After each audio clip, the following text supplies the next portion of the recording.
The Atlanta Braves take down the San Francisco Giants 9-5 because Drake rakes and Ronald Acuña Jr. is the best player in baseball. Let's talk about it.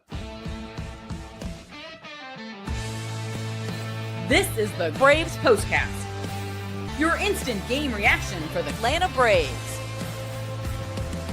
Part of the Locked On Podcast Network, your team every day. Yes, welcome on into the Braves Postcast, part of Locked On Sports Atlanta, where we cover your Atlanta sports teams each and every day. I'm your host, Lindsay Crosby, author of the Braves Today newsletter over at bravestoday.com. You can follow me on social media at Crosby Baseball. That handsome fella's Jake Mastroianni, Big Dude Perfect fan. You can follow him on social media at Shortstop Ball. Make sure you're subscribed to Locked On Braves and Locked On Sports Atlanta on YouTube and wherever you get your podcasts. A lot of great stuff coming from Jake, the rest of the team over on Locked On Sports Atlanta as we get into football season coming up soon and all of the stuff that the NBA just did. We're going to get to the pitching, whatever.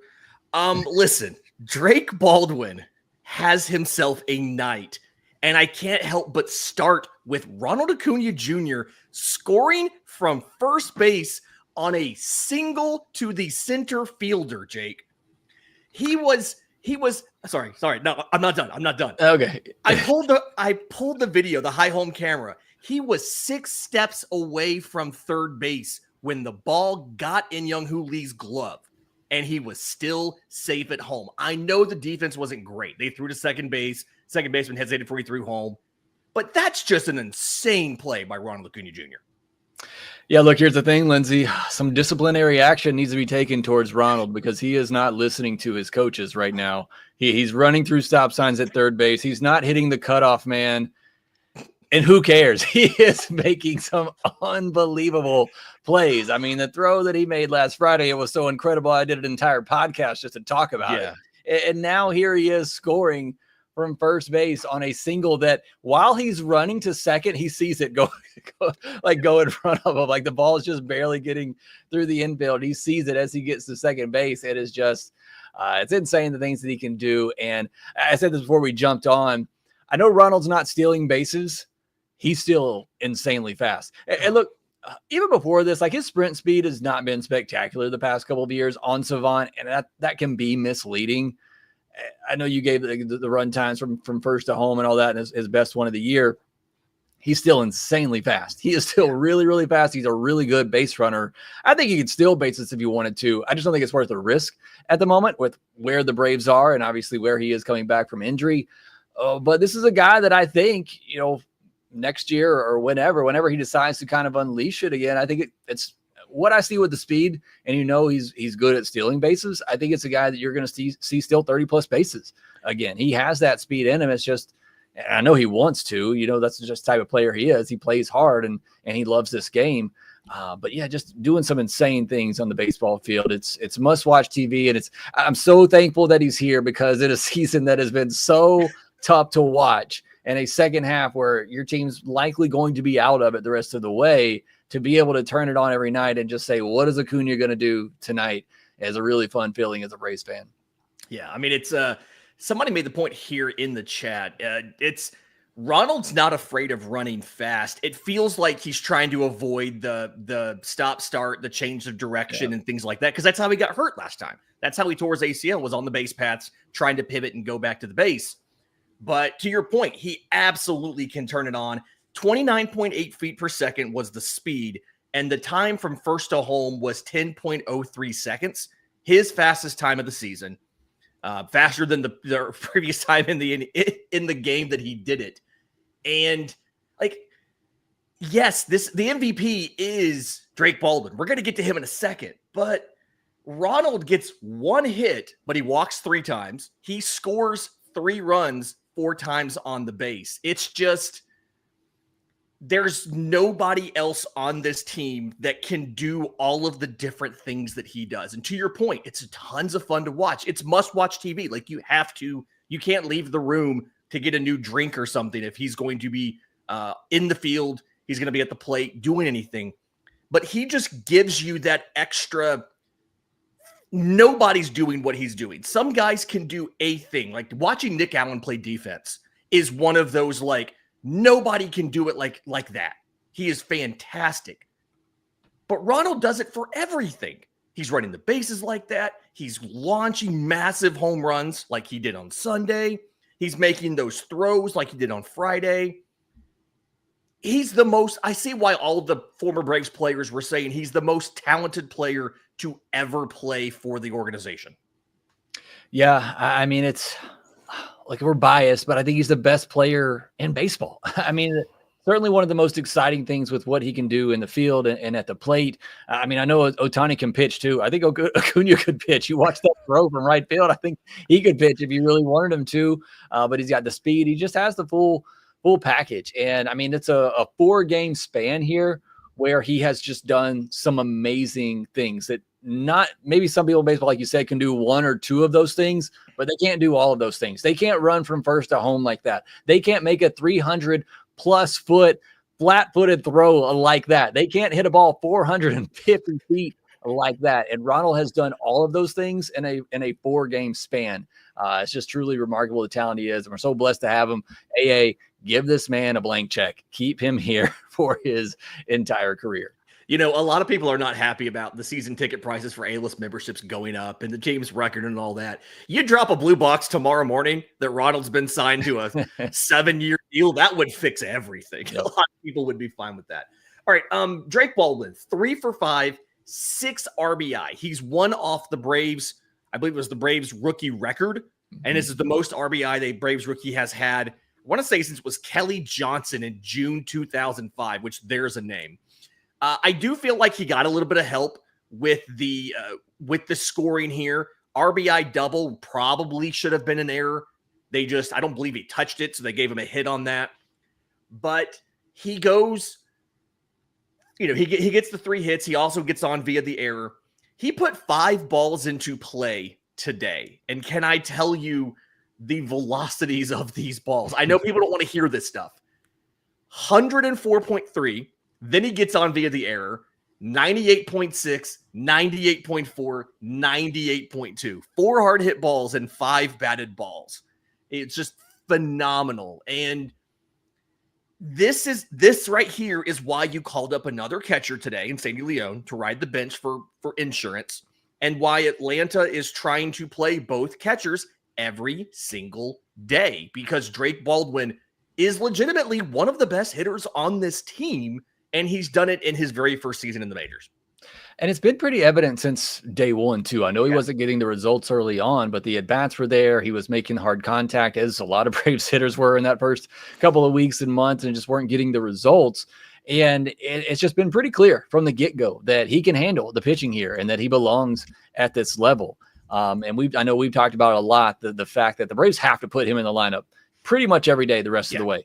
It is very important, beneficial, monetarily, and just, prospect wise, that you give him every opportunity to win this Rookie of the Year award. I know Mizorowski's getting a lot of attention. Baldwin has the playing edge over him, and I think that's going to, play. We've seen when a really great rookie hitter and a really great rookie pitcher go head to head that, the guy who plays pretty much every day is going to get the nod. So it's very beneficial for the Atlanta Braves to put him out there, not just for that reason, but as you said, he's one of the best hitters in this lineup. Yeah. And we talked about a lot. I'm going to talk about it more on the next episode of Locked On Braves, but what could have been had they made this switch a month ago with this Braves team and with this Braves offense. It's just really fun to see both of these guys in the lineup together, the way that they're playing right now, getting on base, doing things in the middle of this order for the Atlanta Braves. Murphy doesn't get a hit tonight, but still, draws a walk, which he will do a lot. But Drake Baldwin, what a big night for him. And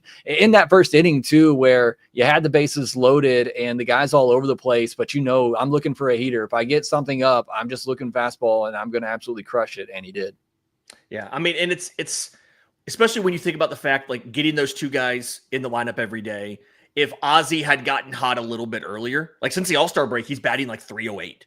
I mean, it's only been 4 games, but he's got 10 RBI in the last 4 games. Had he gotten hot a little bit earlier, had you made this switch a month ago, definitely what this team could be. So make sure you're subscribed wherever you get your podcasts or on YouTube, the Locked On Braves. Jake's going to have more about that. And I peer pressured Jake a little bit on social media to do a shortstop breakdown. You teased doing one if Nick Allen kept doing what he's been doing. Nick Allen kept doing what he's been doing. His defense has been fantastic. So you owe the people that. In just a minute, let's talk about the pitching, because I was fine with Bryce Elder today. I want to talk about that next, right here on the Braves Postcast. Get the supplies you need from the site made for the skilled trades, Supply House. Whether you're doing plumbing, HVAC, or electrical work, Supply House is a reliable way to order products online. If you're a DIYer, listen, they're easy-to-use website, helpful resources, product info. You can get the job done right. They have 200,000 parts from over 400 plus top brands. So whatever you need, you'll find it delivered fast from coast to coast. And if you need help with this, they offer expert support and industry-leading service. So when you call, you will get a real person to tell you what you did wrong. If you're a trade pro looking for an extra edge, they've got you taken care of too. The free Trade Master program, exclusive perks with this, a dedicated phone line, free shipping, discounts on every order. So if you're a pro at this, join the Trade Master program today at supplyhouse.com/TM. Start ordering all your plumbing, HVAC, and electrical supplies with just a few clicks. And anybody, DIYers, pros, whoever, can use promo code SH5 for 5% off your first order. That's at supplyhouse.com. Okay, Jake, so Bryce Elder goes 5 innings here, 8 hits, 3 runs, 3 walks to 1 strikeout. Not the best version of Bryce Elder by far. I mean, 1 strikeout's terrible. But I felt like there was a couple situations in this game where the Bryce Elder of 2024 or the Bryce Elder of the back half of 23 or even the Bryce Elder of a month ago would have given up a 3 or a 4 spot. So like in the first inning, he walks Heliot Ramos. Rafi Devers hits a changeup below the zone, a 2-2 changeup that's down. He goes down and gets it for a single. The Matt Chapman single was a sinker at the very bottom of the zone. The one thing I will say about that one, we saw this a little bit on Saturday as well with Murphy behind the plate sometimes, is going back to the exact same spot that you had just thrown one. Dylan Lee's homer was the exact same spot he had thrown. I think Iglesias' was as well. This base hit was a sinker in the same spot Chapman had just fouled one off. But for the most part, Elder is able to get out of a lot of these outings, or a lot. I'm dying over here thinking about it. Get out of a lot of these jams without giving up multiple runs. And that's the big problem he's dealt with in previous starts. Yeah, I mean, look, it's kind of weird to say. I feel like he's a veteran at this point. I know he's still kind of relatively young, but he's been around so long, and also being a college guy and pitching at a big college like Texas. I feel like he's just a veteran at this point, and he's okay, and he can work through that. Look, this is one of the best bad starts you'll probably ever see. 5 whiffs, a 9% whiff rate, an 18% called strike plus whiff rate. I mean, he was not exactly fooling anybody up there or anything like that. 88.6 average mile per hour average extra velocity against. That is pretty good. So he's at least getting that weak contact. But yeah, I mean, you're right. I think it helps. You give up that run in the first inning. It's a long inning. And typically you as a pitcher, you want to get back out there. You don't want those long half innings, but after the top of the first that he had, to be able to have that long bottom half of the first inning and the Braves to put up a big spot probably allowed him to kind of relax a little bit and just go back to pounding the zone. So I think that's a big key in this as well. But to be able to just battle through that and get to that 5th inning, and it was questionable if he was going to get to that 5th inning or not. You had to start getting the bullpen up there. He's up over 100 pitches, and to be able to do that for this Braves team in the bullpen, I thought was really big as well. So look, not a great start by any means from Bryce Elder, but certainly a big one for the Atlanta Braves to be able to calm down after that first inning, be able to get through 5 innings, and just limit the damage and not really have to make the Braves kind of panic and go to that bullpen too early. Yeah, even that second inning, leadoff double, then a single, so runners on second and third, no outs, and they get 1 run off a sac fly, and that's it. And that was the Profar thing too, where he lost the ball in the lights, which happened twice tonight for the Giants too. Yeah. It should have been a routine fly ball in that second batter inning. Yeah, so it wasn't even like he just got out of the jams, and I feel like that's something he didn't necessarily have a month ago. So even in a bad start for him, it's the best, like you said, the best version of a bad start you could possibly have. Am I wrong to be slightly optimistic about the fact that the Giants had a bullpen game today when they were not expecting to have a bullpen game today? Hayden Birdsong does not record an out. 1 hit, 4 walks, 5 runs charged to him. They end up having to throw 5 relievers. They have 4 different relievers take more than 1 inning, and then they throw their closer in the 9th because he hadn't pitched in like a week or a week and a half or whatever. Am I wrong to think that that's something that Atlanta needed to get so that they have the ability, hopefully, to be able to still cover for a weak bullpen later in the series, right? Like if they have a 2-run lead and San Francisco gets it closer, they get a weak bullpen to try to tee off against and extend the lead again. Yeah, it's always great the first game of a series, you're able to get into that bullpen early, and doing so in the first innings as early as you can possibly do it. So yeah, that definitely helps out a lot. This Giants team's kind of going through it at the moment. And we've seen teams come in this year that are going through it. We've seen teams come in regularly on 5-game losing streaks and get right against the Braves. So it's good to see them, not let that happen in this one, especially after falling behind early, to come back like that and get a pretty easy win. I know you had to get Iggy up in the 9th inning. I hated that had to happen, but relatively comfortable win here, and hopefully just take advantage of a team that's down. You got any hope in the second half, you got to run through teams like this that are struggling. You got to obviously win a lot of games in a row. Maybe this is the opportunity for the Braves to do that. Yep. All right. So again, Atlanta Braves take game 1 of the series 9-5 over the San Francisco Giants. Tomorrow, this matchup is Landon Rupp versus Davis Daniel. Really have no idea what to expect here, but the good news is, other than getting Iggy up a little bit, you did, for the most part, save all your high leverage relievers. If you end up having to go to the pen early tomorrow, we just don't know on Davis Daniel. He's making, I think, like his 10th or 12th career start in the majors. You have a rested bullpen compared to the Giants trying to get a young pitcher in Landon Rupp through his outing. We will be back tomorrow with more. You heard Jake tease it. Make sure you're subscribed to Locked On Braves, wherever you get your podcast, and on YouTube. Make sure you subscribe on YouTube to both Locked On Braves and Locked On Sports Atlanta. Hit the notification bell. We're covering all the sports over at Locked On Sports Atlanta. Basketball stuff right now, football stuff. Training camp starts soon for the Falcons. Maybe this is the year. Maybe this is the year they can make up for 28-3. Until next time, for Jake Mastroianni, I'm Lindsay Crosby. This has been the Braves Postcast.